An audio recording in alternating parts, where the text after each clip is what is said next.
حق بات آپ ممبر ڈنکے کی چوٹ پہ بیان کر دو. میں نہیں بیان کرتا بھائی حق بات ڈنکے کی چوٹ پہ. میں پہلے دیکھتا ہوں کہ لوگوں میں اس حق کو برداشت کرنے کا تحمل ہے, ایک بات, بلکہ اس سے پہلے دیکھتا ہوں کہ میں خود بھی اس حق کو برداشت کر سکتا ہوں کہ نہیں کر سکتا. یہ جو ڈنکے کی چوٹ پہ اکثر حق بیان کر رہے ہوتے ہیں نا, تو یہ اکثر لوگ یہ اس قسم کا حق بیان کر رہے ہوتے ہیں کہ ان کے پہلے سے کسی محلے کے دادا سے بڑے تعلقات ہوتے ہیں, جن کو انہوں نے بیان بتایا ہوتا ہے میں یہ بولنے والا ہوں, بچا لو گے, وہ کہ ہاں بچا لیں گے, تو بول دے. ہمیں تو کوئی ہے ہی نہیں اس طرح کا, ہم تو کسی سے تعلق رکھتے ہی نہیں ہیں. ہاں کسی کے خوف سے غلط بیانی کرنا حرام ہے, یعنی آپ کسی محلے کے دادا کے ڈر سے غلط بات اس کے بارے میں بتا دو یا جھوٹی تعریفیں شروع کر دو یا لالچ میں آ کے لوگوں کو غلط گائیڈ کرو, یہ حرام ہے. خاموشی کی شریعت نے اجازت دی ہے, غلط بیانی کی شریعت نے اجازت نہیں دی ہے. غلط بیانی نہیں کرتا, بسا اوقات میں خاموش ہو جاتا ہوں کہ بھائی اس ٹاپک پر بات مت کرو کیونکہ لوگوں میں برداشت نہیں کر پائیں گے یا غلط رخ پہ لے جائیں گے. تو یہ تو مصلحت ہے, یہ تو حکمت ہے, یہ تھوڑی کہ جہاں جاؤ جو چاہے جا کے بول دو. اب مجھے بتاؤ, ایک آدمی میں کو زنا کا خوف ہے, شہوت اس میں اتنی بھر گئی, اب وہ کہیں رشتہ لے کے جاتا ہے, لڑکی کے ابا سے کہتا ہے کہ میں نکاح کرنا چاہتا ہوں. انہیں کیوں کر رہے ہو؟ بھائی میں شہوت سے میرا دماغ خراب ہو گیا ہے اور مجھے زنا کے بڑے خطرات ہیں اور میں بڑا پریشان ہوں, تو میں اس لیے چاہ رہا ہوں کہ میں آپ کی بچی سے شادی کروں, اور وہ ہے بڑی خوبصورت, تو میرا خیال ہے کہ وہاں میں شادی کروں گا تو میرا دماغ جو ہے نا ادھر ادھر جانے سے بچ جائے گا. وہ دے گا رشتہ؟ دفع ہو یہاں سے. بات تو حق ہے اور شریعت میں جائز بھی ہے, لیکن یہ حق بیانی آپ بھی نہیں افورڈ کر سکتے, کوئی بھی نہیں افورڈ کر سکتا. بھائی یہ بات آپ کے دل میں ہے, اس کو رکھو, کچھ اور بات کرو اس کے سامنے. وہی نکاح سنت ہے, نبی صلی اللہ علیہ وسلم کی ترغیب ہے, اس لیے کرنا چاہ رہا ہوں. اس طرح کی باتیں آپ کرو گے تو یہ منافقت نہیں کہلائے گی, یہ مصلحت کہلائے گی.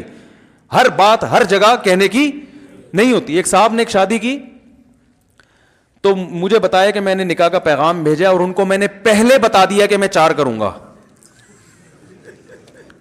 تو میں نے کہا واقعی آپ کریں گے؟ کہہ رہے میرا ارادہ تو نہیں ہے لیکن میں نے احتیاطاً بتا دیا. نہیں 4 نہیں, سوری 2 کروں گا. میں تو 4 کی ایک دم دماغ ادھر چلا جاتا ہے ہمارا. اس نے کہا کہ میں نے ان کو پہلے بتا دیا میں ہو سکتا ہے دوسری بھی کروں.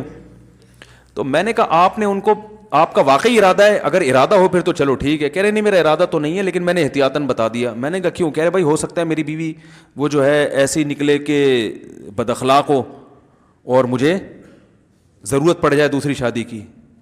بھائی عورتیں بد اخلاق بھی نکلتی ہیں, کچھ ایسی ہوتی ہیں جو بانجھ ہوتی ہیں, اولاد نہیں ہو سکتا ہے شادی کے بعد پتہ چلے بانجھ ہے. میں نے کہا بہت اچھا کیا آپ نے, بڑی زبردست کلیریفیکیشن کر دیا آپ نے. میں نے کہا لڑکی کے ابا کو میں کہوں گا کہ آپ کو بھی بتا دیں کہ ہو سکتا ہے ہم آپ سے طلاق لے لیں. بھائی ہم شادی تو کر رہے ہیں لیکن اس بات کا امکان ہے کہ ہم آپ سے طلاق لے کے اس کی کہیں اور شادی کر دیں. آپ پوچھو کیوں؟ بھائی ہو سکتا ہے آپ چرسی نکلو. کیا خیال ہے آپ کو؟ نہیں میں تو چرس نہیں پیتا, میرا لیبارٹری ٹیسٹ کروا لیں. بھائی ہو سکتا ہے بعد میں چرسی بن جاؤ. ہو سکنے پر تو یار دنیا میں بہت کچھ ہو سکتا ہے, ابھی جو ہے اس کے حساب سے بات کرو نا. میں نے کہا آپ کا ارادہ ہے نہیں, خام میں وہ رشتہ توڑ دیا انہوں نے. وہ بالکل صحیح کیا لڑکی کے ابا نے, بہت اچھا کیا توڑ کے. میں نے کہا کوئی بھی ہوتا رشتہ توڑتا ہے بلا وجہ, ہو سکتا ہے ہو سکتا ہے. ایک صاحب تھے وہ پولیو کے خطروں کے بہت خلاف تھے, میرے دوست تھے کیا ہیں ابھی بھی. تو ان کا کہیں رشتہ, ان کو بیچاروں کو کہیں رشتہ نہیں مل رہا تھا تو مجھے سفارشی بنا کے لے گئے. کہیں کوئی لڑکی کا رشتہ آیا ان کے لیے تو مجھے سفارشی بنا کے لے گئے کہ آپ بھی چلیں, تھوڑا تھا آپ تھوڑے سے مشہور آدمی ہیں تو میری سفارش کر دیے گئے تو چانس زیادہ ہے. میں نے کہا چل بھائی ٹھیک ہے لے چلتے ہیں. ہم چلے گئے وہاں تو وہ لڑکی کے والد بھائی وغیرہ آ کے بیٹھے, مجھے بڑی عزت دی انہوں نے. میں نے کہا ہمارے دوست ہیں نکاح کرنا چاہتے ہیں آپ کی بچی سے, اس سلسلے میں ہم حاضر ہوئے تھے. انہوں نے کہا ٹھیک ہے جی, بھی ایجوکیشن کیا ہے وغیرہ وغیرہ جو پوچھا جاتا ہے. اس دوران پھر وہ جب بات مکمل ہوئی تو وہ کہنے لگے دیکھیں میں جب نکاح کروں گا تو میں پہلے ایک بات بتا دوں کہ میں بچوں کو پولیو کے قطرے نہیں پلاؤں گا.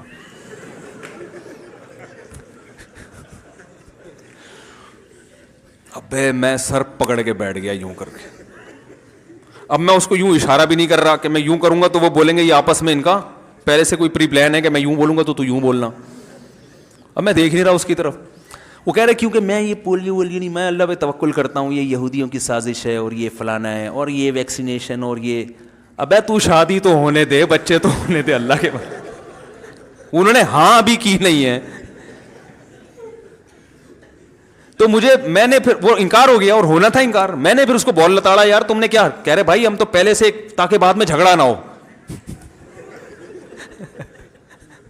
یہ وہ لوگ ہیں جو ڈنکے کی چوٹ پہ حق بیان کرتے ہیں.